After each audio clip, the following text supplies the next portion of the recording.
Hello weavers, paneer fried rice చేసుకుంటామండి. పన్నీర్ తీసుకున్నాం, ఉప్పు వేసుకున్నాం, మిర్చి పౌడర్ వేసుకొని బాగా ఇట్లా మిక్స్ చేసుకోవాలి.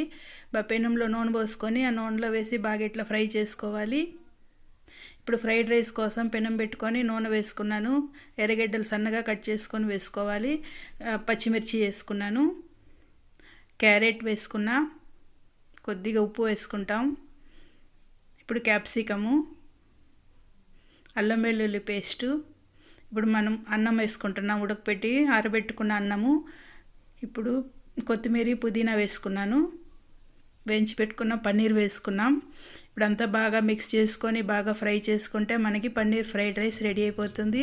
చాలా టేస్టీగా పన్నీర్ ఫ్రైడ్ రైస్ మీరు చేసుకోండి, చాలా బాగుంటుంది. మన ఛానల్ సబ్స్క్రైబ్ చేసుకోండి, లైక్ చేయండి, మీ ఫ్రెండ్స్కి షేర్ చేయండి. నేను ఈ పన్నీర్ ఫ్రైడ్ రైస్ ఎంజాయ్ చేస్తానండి. Okay, bye.